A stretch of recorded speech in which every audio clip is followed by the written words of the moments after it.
પાવાગઢ દર્શન કરવા માટે નીકળેલી મહિલા 1 મહિના બાદ ડીકમ્પોઝ થયેલી હાલતમાં ખેતરમાંથી મહિલાની લાશ મળી. પોલીસ તપાસમાં જોતરાઈ. પોલીસે અલગ અલગ ટીમ બનાવી. સોશિયલ મીડિયા ઉપર જે તસવીરો હતી એ વાયરલ થઈ અને સમગ્ર હત્યાકાંડનો ભેદ ગણતરીના સમયમાં ઉકેલાઈ ગયો. પ્રેમ, ઝઘડો અને ત્યારબાદ ગળે ટૂંકો દઈને કરવામાં આવેલી હત્યા. ભયાનક ખેલ. ના ખેલની પાછળ હત્યારો જે હતો એ પોલીસે દબોચી લીધો છે.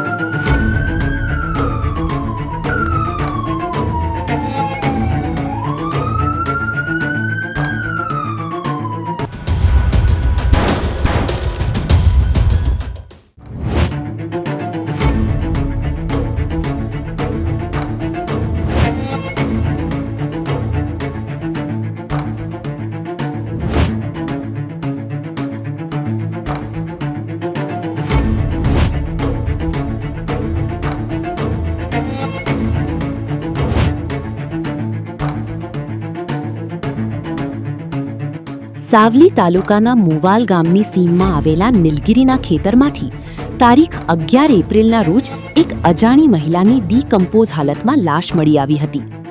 લાશની હાલત એટલી ખરાબ હતી કે શરૂઆતમાં મહિલાની ઓળખ કરવી પણ મુશ્કેલ બની ગઈ હતી. સ્થળ પરથી પોલીસે મહિલાના કપડાં, પાકીટ, ધાતુનો સિક્કો, ચાવી, ચંપલ તેમજ હાથની બંગડી અને વીંટી કબજે લીધી હતી અને અકસ્માત મોતનો ગુનો નોંધી સમગ્ર મામલે તપાસ શરૂ કરી હતી. પરંતુ આ રહસ્યમય કેસમાં મોટો વળાંક ત્યારે આવ્યો જ્યારે સોશિયલ મીડિયામાં વાયરલ થયેલી મહિલાની તસવીર એક પરિવાર સુધી પહોંચી.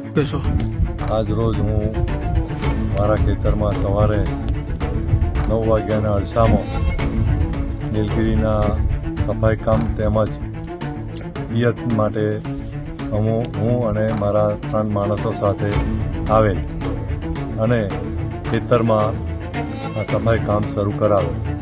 સફાઈ કામ દરમિયાન ખરાબ વાસ આવતા અને રખડતા કૂતરા જોતા અમે ખેતરની અંદર તપાસ કરી.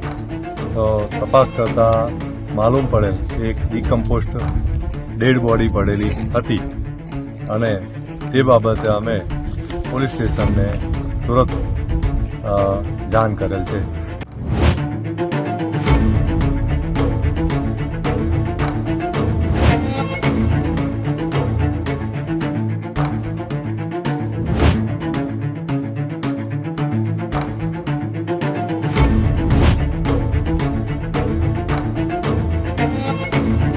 મૃતક મહિલાની ઓળખ ભાવનાબેન પરમાર તરીકે થઈ હતી, જે મૂળ સાબરકાંઠાની વતની અને રસોઈ કામ કરીને જીવન ગુજારતી હતી.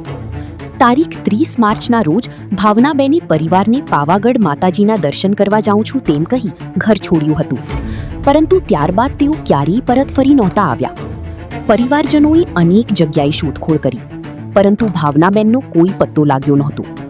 એ દરમિયાન મૃતકના ભાઈના ઘરની સામે યોજાયેલા લગ્ન પ્રસંગમાં આવેલા એક મહેમાને મોબાઈલમાં વાયરલ થયેલી તસવીર બતાવી હતી અને સાવલી પોલીસનો સંપર્ક કરવા જણાવ્યું હતું. ત્યાંથી પરિવાર સીધો સાવલી પોલીસ સ્ટેશન પહોંચ્યો, જ્યાં દિલ તોડી નાખે તેવી હકીકત સામે આવી. ગઈ 14 એપ્રિલ 2026ની રોજ વડોદરા ગ્રામ્યના સાવલી પોલીસ સ્ટેશનની અંદર એક ડિકમ્પોઝ હાલતની અંદર એક મહિલાની ડેડ બોડી મળી હતી. ડેટ ઓફ ડિકમ્પોઝિશનના અનુસંધાનમાં એમનું ટાઈમ ઓફ ડેથ કે કોઝ ઓફ ડેથ એસ્ટાબ્લિશ કરવાનું મુશ્કેલ હતું અને વિક્ટિમની જો ઓળખ હતી એ પણ અનઆઇડેન્ટિફાઈડ હતી. બટ સર્કમસ્ટાન્સીસને જોઈને પોલીસે આ લાગતું હતું કે ભાઈ કદાચ આ કેસની અંદર બીજી કોઈ હકીકત થઈ શકે છે. તેના અનુસંધાને જુદી જુદી 8 ટીમો બનાવવામાં આવી હતી અને સીન ઓફ ક્રાઇમની આસપાસ તમામ સીસીટીવી ફૂટેજને ચેક કરવાની કાર્યવાહી હાથ ધરવામાં આવી. બટ આ જો સીન ઓફ ક્રાઇમ છે તે ભભરઘોડા મેલડી માતાના મંદિરના નજીક હોવાના કારણે એવી રીતે આશંકા પડી કદાચ આ મંદિરની અંદર આ લેડી છે તે દર્શન કરવા માટે આવી હતી અને એમને કપડાને ધ્યાનમાં રાખીને મલ્ટિપલ ટીમ્સ દ્વારા એ સીસીટીવી ફૂટેજ મંદિરના જોવાના ચાલુ કર્યા અને 1 થી 1.25 લાખ જેટલા લોકોને ફૂટેજની અંદર ચેક કર્યા પછી એ લોકોએ એ વિક્ટિમની હાજરી 31 તારીખની રોજ ત્યાં મંદિરની અંદર મળી અને એની અનુસંધાને આ વિક્ટિમની આઈડેન્ટિફિકેશન થઈ છે.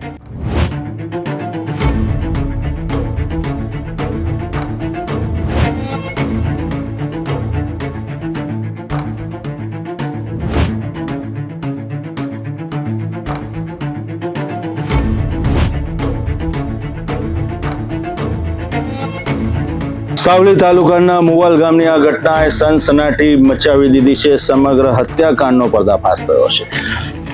ભાવનાબેન મકવાનાના મિત્ર સાગર સાથે ચાંદીના છડાના મુદ્દાને લઈને ઝઘડો થયો હતો. જોતજોતામાં આ ઝઘડો હત્યાકાંડ સુધી પહોંચી ગયો. પ્રેમમાં આ ઝઘડો થયો અને ઝઘડાએ ઉગ્ર સ્વરૂપ ધારણ કર્યું અને સાગર મકવાનાએ ભાવનાબેનને ગળે ટુકડે દઈને ઘાતકી હત્યા કરી દીધી અને ત્યારબાદ ખેતરમાં લાશ ફેંકી દીધી. પાવાગઢના દર્શનથી લઈને હત્યાકાંડ સુધીનો આ કરુણ અંત સામે આવ્યો અને પોલીસે હત્યાકાંડનો ભેદ ઉકેલી નાખ્યો.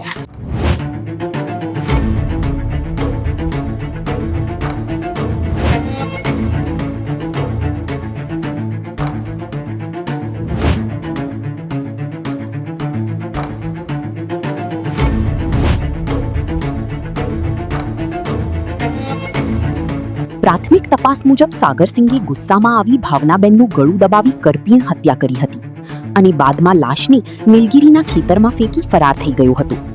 આ સમગ્ર મામલે પોલીસે આરોપી સાગરસિંહ મકવાણાની અટકાયત કરી વધુ પૂછપરછ શરૂ કરી છે. જ્યારે હત્યાના ચોક્કસ કારણો અને સમગ્ર ઘટનાક્રમ અંગે પોલીસ ઊંડાણપૂર્વક તપાસ ચલાવી રહી છે. વિક્ટિમનું જો નામ છે તે છે ભાવનાબેન અર્જુનસિંહ પરમાર, આંત્રોલી, સાબરકાંઠા જિલ્લા, અને એમને જો છે પ્રેમ સંબંધના કારણે મર્ડર કરવામાં આવ્યું હતું અને અક્યુઝ છે સાગરસિંહ દીપસિંહ મકવાના, ઓરિજિનલી રહેવાસી સાબરકાંઠાનું અને હાલ પૂરતું મંજુસરની અંદર નોકરી કરતો હતો. આ મર્ડરનું મોટિવ એવી રીતેનું છે કે ભાઈ આ બંને જોડે પ્રેમ સંબંધ હતો અને સાગરસિંહ દ્વારા આ વિક્ટિમે થોડા ઘણા બધા પૈસા ઓછીના એમના ચાંદીના જો કડા છે એને પરત છોડાવવા માટે પૈસા આપેલા હતા અને વારંવાર એમના જોડે એ પૈસા પરત આપવાની માંગણી કરતો હતો.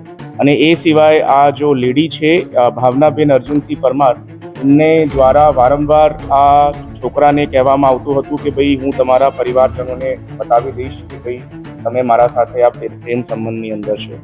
તો જ્યારે આ લોકો આ દર્શન કરવા માટે આવ્યા હતા અને પછી આડું અવળું જગ્યા જોઈને અક્યુઝ દ્વારા આ વિક્ટિમનો ગળો દબાવીને હત્યા કરવામાં આવી.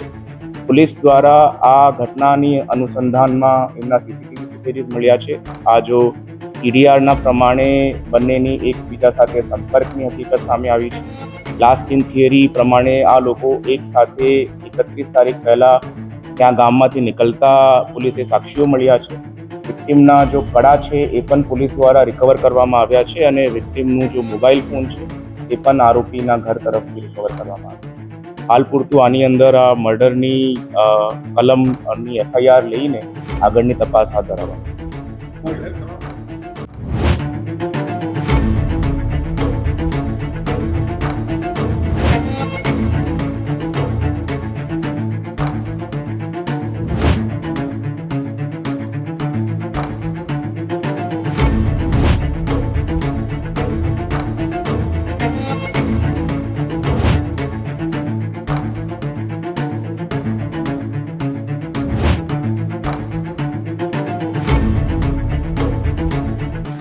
પાવાગઢ દર્શને નીકળેલી આ મહિલાને કદાચ ખબર નહીં હોય કે આ દર્શન કર્યા બાદ જે સમય છે તે હત્યાકાંડ સુધી પહોંચી જશે ને તેની ઘાતકી હત્યા કરવામાં આવશે.